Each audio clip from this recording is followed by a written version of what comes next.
Well, good evening.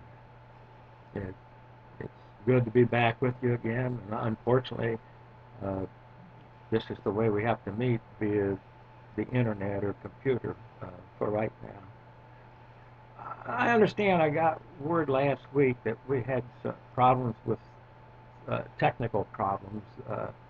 Hopefully, we have that straightened out. But should you encounter any difficulties, let me know so that we can try to correct those uh, things.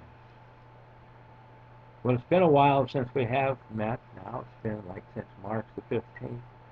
It kind of sounds like uh, that we're close to uh, opening up the church again so that we can have worship services when we can have gatherings of 50 or so. So hopefully that won't be too long. They're opening up here in another week or so, the gyms and the pools and some of the other businesses, restaurants and the like. So hopefully it won't be long before we'll be able to open up as well.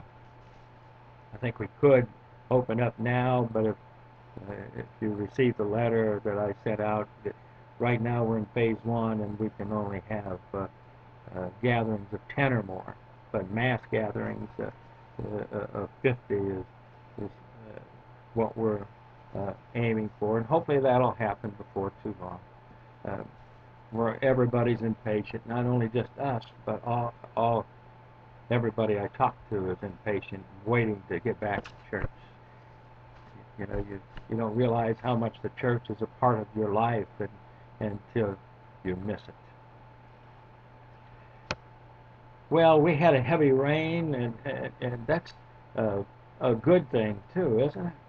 Uh, Here, my yard was pretty dry. The fellow that uh, mows my yard lives over in Wilshire, and he was telling me that they could use a good inch of rain over there, not all at once, but just over a day or two. They could use a good inch. And my ground here as well was just dry and hard, and so the rain, the water seems to perk things right back up again, just in a very short time, doesn't it? Well, uh, there was also a special event, if you saw it uh, in the afternoon, why uh, to honor these healthcare workers dealing with this coronavirus virus and the difficulty and the long hours that they're putting in and the like. The Air Force flew a couple jets from Toledo uh, all the way over to St. Mary's. They came down from Toledo, uh, flying over the hospitals, just in a flyover. They did Williams County and Defiance County, then Paulding County, and then they came here to Van Wert County, and went to Mercer County, and then over to St. Mary's. They did all that in about 20 minutes, at least by their schedule it was 20 minutes. So those things fly very, very fast. I don't know how fast they were traveling, but just say, for instance, if they were traveling 600 miles an hour, that's that's what a mile every 6 seconds that they're traveling. That's that's pretty good. As they flew over, if you blinked, you'd miss it. I just uh, parked in the parking lot, and I heard them coming over here and looked up. 2 seconds later, they were out of sight. They were gone. And you might have seen the video that I shared on the church's Facebook site as well. So they were really moving. You know, those planes are just so fast, you just almost miss them. You just don't dare turn your head. In fact, they fly so fast your head can hardly keep up with them to turn and watch them. Think of fast. We think of those planes being fast and travel fast. There's something else in our future that is going to go even faster. Just think of how fast we will all change at that last trumpet call. Paul tells us in 1 Corinthians chapter 15, verses 51 through 52, that we will all be changed in the twinkling of an eye.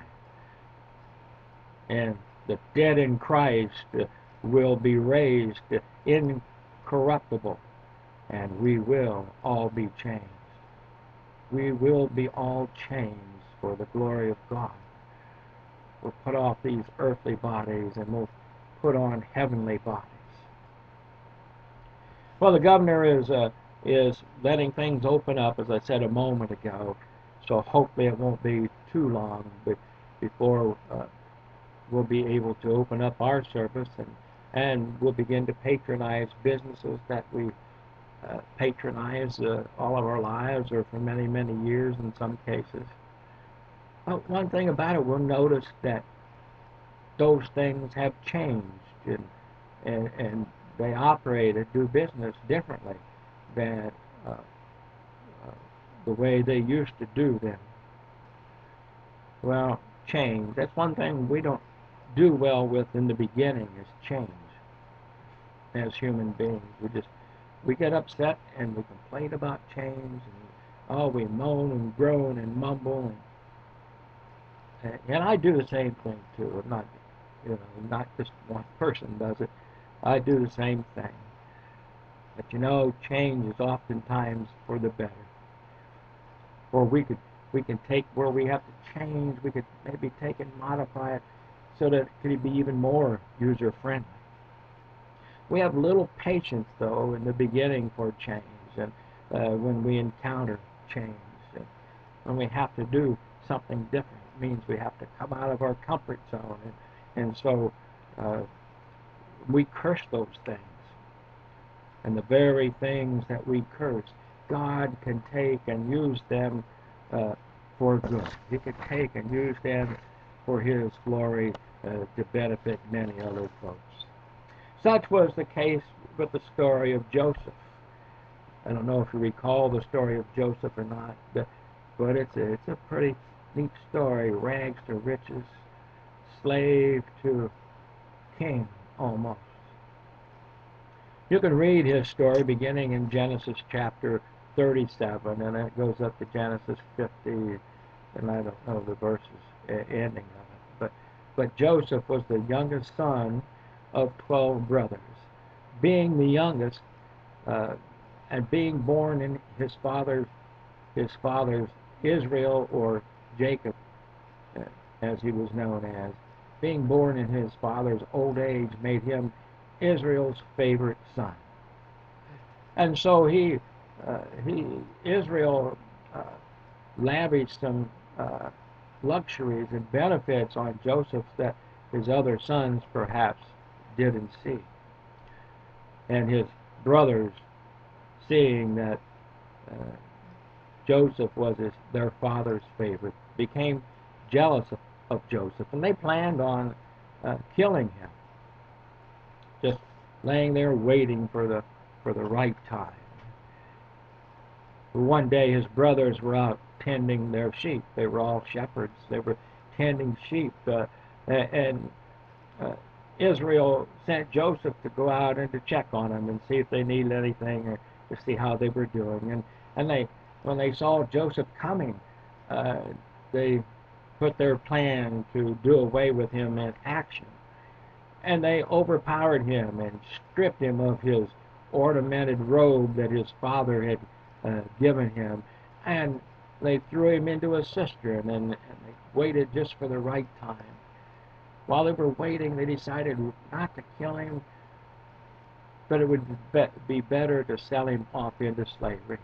And so a caravan of merchants came by, and they decided to sell Joseph off into slavery. And they sold him for 8 pieces of silver, which is about 8 ounces of silver, which is, what, $125 today? Not much by our standards today, but in that day, that was a month's salary anyway. So it was a lot of money back then. Well, as Joseph was sold off into slavery in Egypt, he had a hard, difficult time. He'd been thrown in prison and some other things, and then lo and behold, he had some skills where he was able to interpret dreams and some other things, and he won Pharaoh's favor.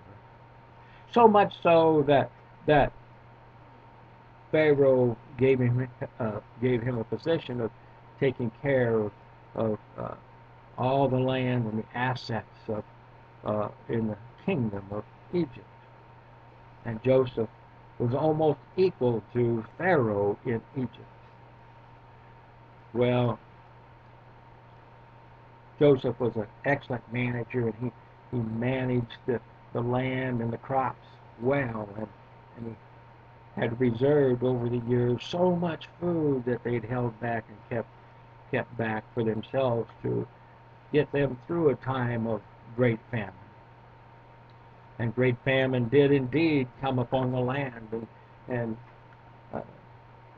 Joseph's father, Israel, and brothers and family were without food where they lived, and so they sent out to Egypt to find food. And when they came to the administrator of the food, to their surprise, it was their brother and son Joseph who was in charge of the food. His brothers, seeing Joseph, were afraid and scared for fear that Joseph would retaliate for what they did to him. And so they bowed down and worshiped Joseph and apologized to Joseph, and they worshiped him, and they begged Joseph not to harm them. And Joseph said to them, "Don't be afraid. You intended to do evil and harm me, but God used it for good to accomplish what is now being done, saving the lives of many people." Saving the lives of many people. Sometimes when we're forced into change and we complain and moan and groan and bellyache, we lose sight, we lose focus of what God can do with what it is that we're complaining about and griping about. God has a way of doing that in our lives, doesn't he? And he will do those things in our lives if we just let him. For instance, he takes our hurt and our brokenness and our abuse, and he uses it for good. He takes what was bad and he turns it into something good. He takes our shattered dreams and lives and turns them into something beautiful, something that only he could do. And he will take the situation with this virus that we're dealing with, not only in our country and in our community, but in the world. He'll take this virus and he'll make something good out of it. So keep your eyes focused on things above and keep the faith, and have a blessed week. Amen.